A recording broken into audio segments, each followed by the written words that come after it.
welcome back. New episode of my podcast, The Real Ted G. Or is it The Real Ted G's podcast? So, and remember, find us on Spotify and YouTube. So with me today is Emma, who recently joined our company and my office in particular. So, Emma, I'm only going to ask you one question. Okay. Number one reason you made the decision to join this office? By far the support and the guidance and the training.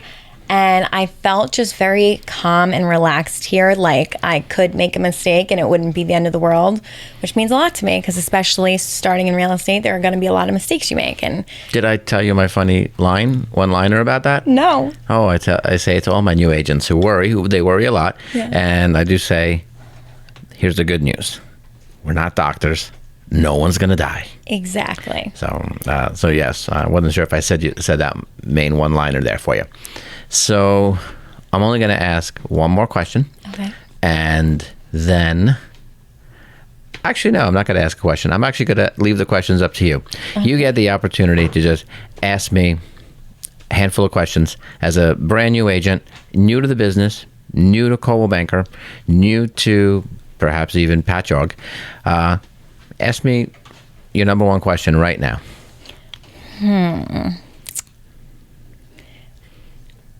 What is your favorite thing about managing an office? It's actually that I'm managing an office. See, when you're king or the owner, all responsibility comes back to you. If I had a choice to be a king or a prince, I would always choose to be a prince because they get to just kind of like hang out, go around town, find Cinderella, find Snow White. You know, they can make mistakes, but the buck stops here. But that's not entirely true.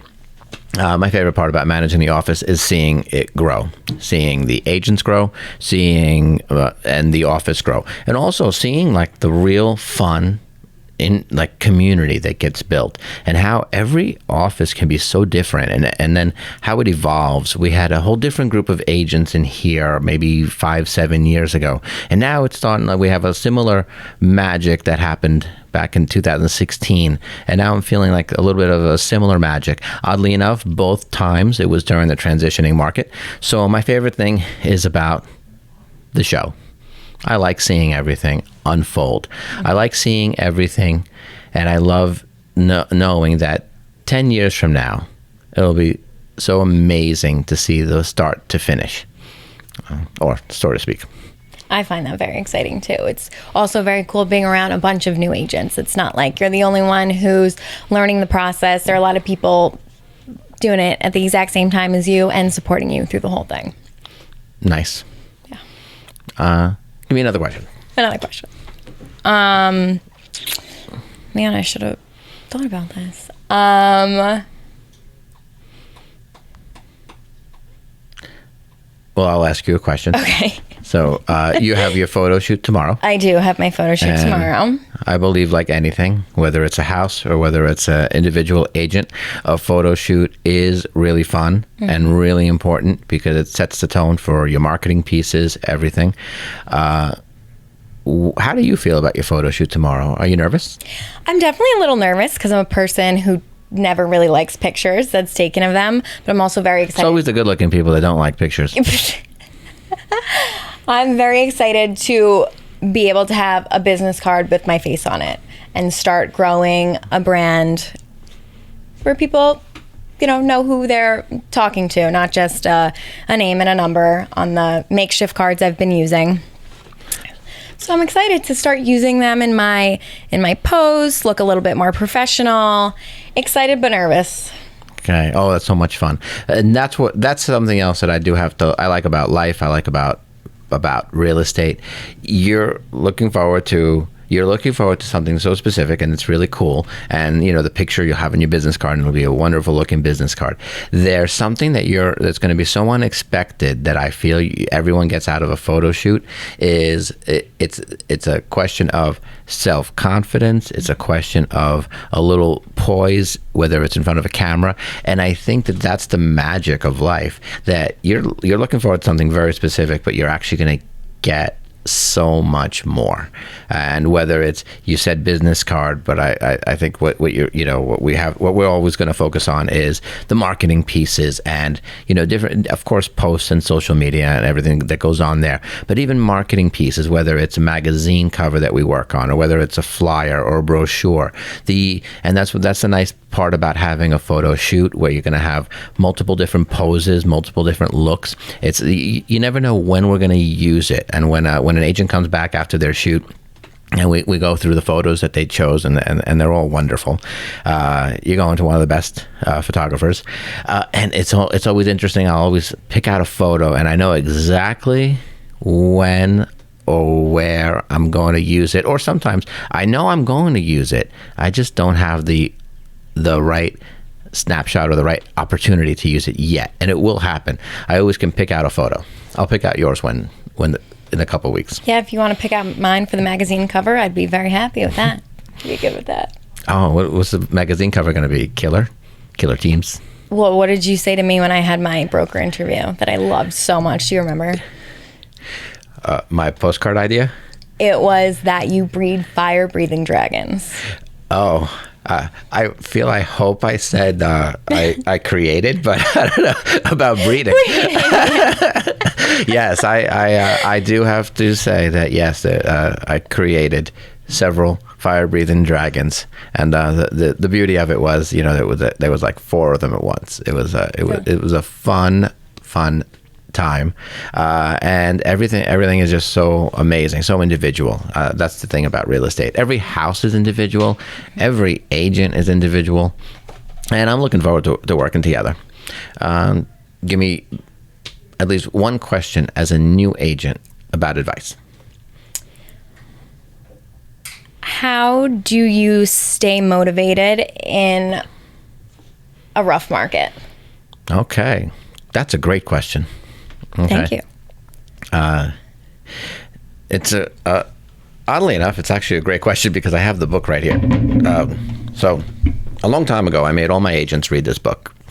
It's called What to Say When You Talk to Yourself. So those voices that are inside our head when it's a rough market or a tough week. I've had weeks where all your deals die, or maybe one big deal. So this book actually seems to me that it takes all its cues from, it's like the originating factor of any self-help magazine, self-help guide. It to me, when I read it, it talks about the story of the little engine that could. Mm-hmm. And it seems like when we're young, when we're so impressionable, we're always told the word no. We're told the word no 4,000 times more than we're told the word yes. And it's for our own protection. Mm-hmm. Don't touch the hot stove. Okay, yes. But it's amazing how much more often we're told the word no. And even the nursery rhymes that we read, or that are read to us, and even the little engine that could, the main thing I took away was, even that sounds like it's so empowering, the little engine that could, I think I can. It's almost like we have to take it a step further and start thinking, he should have always been saying, I know I can. Why do we create this little subliminal version of doubt? And that's where, so how do I stay motivated? I believe everything is an opportunity. I don't believe there's any mistakes. And as long as you learn from any setback, it's not a mistake, and it's not the end of the world. I think that book put everything together, where it's like, let's always look at the word yes. Let's always look at the opportunity to gain. Let's always look at life from a point of view of plenty. There's plenty to go around. If my competitor has XYZ amount of business, it doesn't mean that it took away from my business. I can have XYZ plus ABC. It's always about if you constantly think of it from a perspective of plenty. There's plenty to go around there, and we have no limitations. Our only limitations are the ones that stare back at us in the mirror, and that if that does it, that's really how I would say I stay motivated. We set goals for a reason. But that's the main thing, to look at life from a point of view of plenty and from a point of view of gratitude. I do have one more question if you're up for it. Oh, maybe. Maybe. Yes, of course I am. For my agent, anything. What would be different with, we have me, Monica, and Luke here, who are all pretty new, starting in a rough market. What would be the difference if we started in an easier market? Would there be a difference in the training and the support you're giving us, or? Actually, no. So I was told last week by someone that I'm very robotic, and I am. The training from me would be the same. The protocol would be the same. Because I believe in the right foundation. So whether it's easy to get a bidding war, easy to sell a house, it doesn't matter. You should learn all the protocols. I know that my agents learn more from me and my company, but for me, especially if they utilize me to the full extent, which is literally text me the smallest question. My agents know more in a month than some agents learn in 5 years. My agents, in a matter of a year or 2 or 3, could theoretically run any office out there. As long as they took part and took advantage of all the learning. And again, it's all about coming from the point of view of plenty. Me teaching them how to do that only empowers them and me. Well, anyway. In a tough market, and I would training lesson number 72 today for you. There are no tough or rough markets. We're here to provide a service. The market and the changing markets, the only thing it means is the level and the strategies that we need to know to accomplish our sellers' goals, our sellers and our buyers' goals. So your training would not be any different if it was an easy market, an easy to sell market. And the biggest difference for an agent, and as crazy as it sounds, because I started in what would be called a tougher market, is the amount of learning you do. And that's an advantage that my new agents right now will have with them for their whole careers, because you're actually going to have the opportunity to learn and learn a lot because of what I believe is a slightly transitioning market right now. The interest rates are tumultuous. They go up, they come a little bit down. Everyone talks about them. Everyone focuses on, oh no, the interest rates are too high. Well, my agents, you guys will be trained to, let's focus on the real task at hand, Mr. Buyer or Mr. Seller. You want to sell for a reason. You want to go where you need to be. And a buyer, you want to buy for a reason. You're not buying because the interest rate is 5.5 versus 6.25. You're buying because you want a place to raise your family, a place to call your own, not to have a landlord telling you that need the house, you're moving out. So we focus on the reasons people do things, and we help them make good decisions. So the different market, it's going to be well to your advantage. Great. Okay. I love it. It's a great way to look at it. And I appreciate that you feel you're in good hands. When we sat and we talked, when you interviewed, I think we sat for at least an hour and maybe more. But I hope I would believe that you got a lot of information out of it. And the more information someone gets, especially when I sit down with someone and they obtain as much information as I think I have to give them and benefit them, and then they make a decision, whether it's to choose to work with me or to choose to work somewhere else, I know that they made a good decision because there was enough facts in front of them. Mm-hmm. So I do. I love new agents.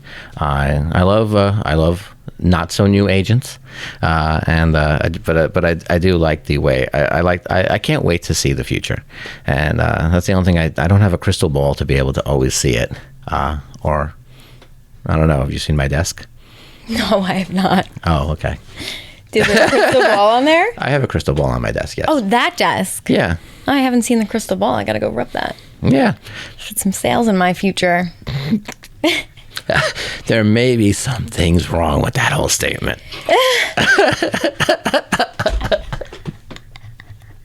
I didn't even realize. Never it be said that someone rubbed my crystal ball and That's after I gained talked about much breeding. success. Oh Yeah, my right God. up there. Never it be said that I didn't breed dragons. And if you think I'm robotic now, You're gonna wait need till you one see of me in those bed. beep things where you blank out everything This I is say. the one we should have gone live with. I believe that's the end of our podcast. Please join us. Please look us up on Spotify. Please look us up on. Look us up on. We're good. The real Ted G. That's me.